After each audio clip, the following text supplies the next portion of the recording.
Hi, welcome. Did you hear about the two interesting news of 2024? That there's a game called Black Myth Wukong, based on the legendary character Sun Wukong in the 16th century novel called Journey to the West? How about the inauguration of a new campus of Nalanda University in India? And I think it's June 2024. Now, did you know that these two are connected somehow? Before going any further, I'm just somewhat interested in Buddhism, and what I present here is based on my limited knowledge and my personal opinion. If you have any comments or suggestions, please put them in the comments, but please be nice and cordial. In this video, I will quickly explain why I'm excited about the Black Myth Wukong and the inauguration of the campus in Nalanda University. I will provide the connection between the two, also mention how that connection directly affects the practitioners of many Mahayana Buddhists today, both in Asia and the West, and finally, where you can easily learn about this connection. So months back, my YouTube feed kept showing the faces of a monkey, kind of humanized. Now, if you're a gamer, you likely knew about this for years, but I'm not, so I was like, what is that? But eventually I got curious and I clicked on it. Down the rabbit hole I go. Apparently it was highly anticipated, and by the time I'm making this video, it's already launched. It's breaking records. People seem to love it. So Black Myth Wukong is based on the 16th century novel Journey to the West. FYI, Journey to the West tells the story of Sun Wukong, the Monkey King, protecting the Buddhist monk Tang along with two other companions, traveling west toward India to retrieve Buddhist scriptures back to China. Now they had to fight and survive the onslaughts of many baddies. But what I found interesting is that many gamers were not only interested in Black Myth Wukong for the gameplay and the beautiful sceneries and aesthetics, but that some gamers even want to read the 4 volume books of Journey to the West so that they can better appreciate the game. I actually just recently listened to the English version audiobook. Around the same time my YouTube feed, news popped up from Indian news channels talking about the inauguration of a new campus in Nalanda University. I think it's because YouTube algo knows that I'm interested in Buddhist topics. FYI, Nalanda University was reopened with the first batch of students in 2014. The infrastructure construction were done in the new campus during 2017 to 2023.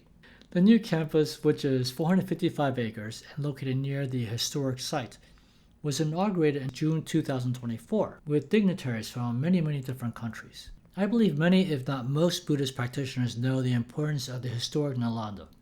My understanding that it was a Buddhist monastery learning center like a university. It was supposedly built in year 427 and destroyed around 1193.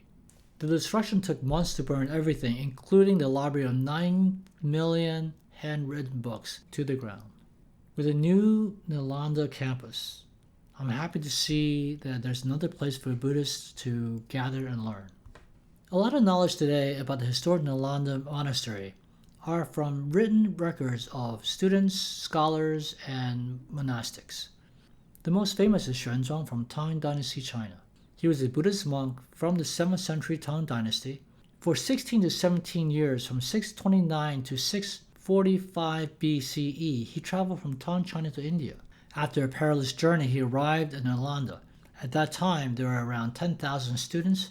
It was a center for Buddhist studies.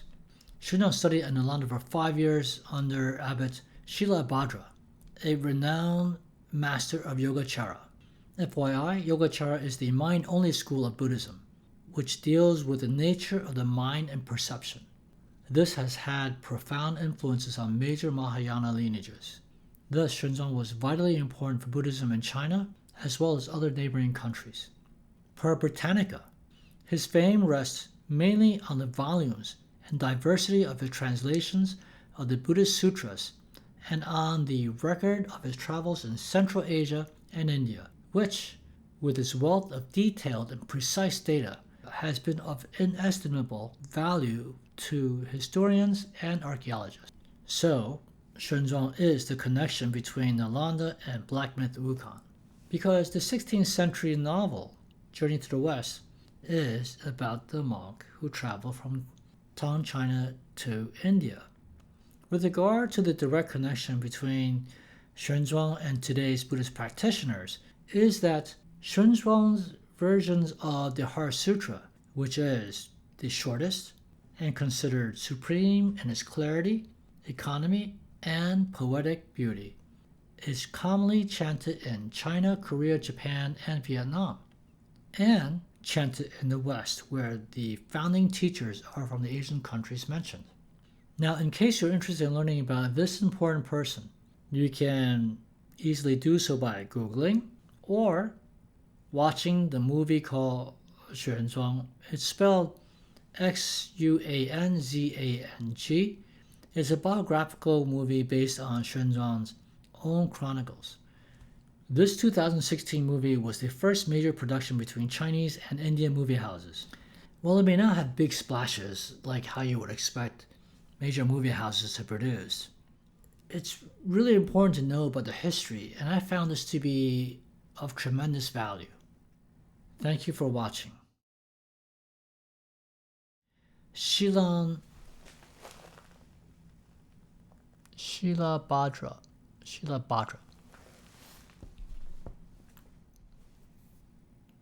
Why is that so hard to say?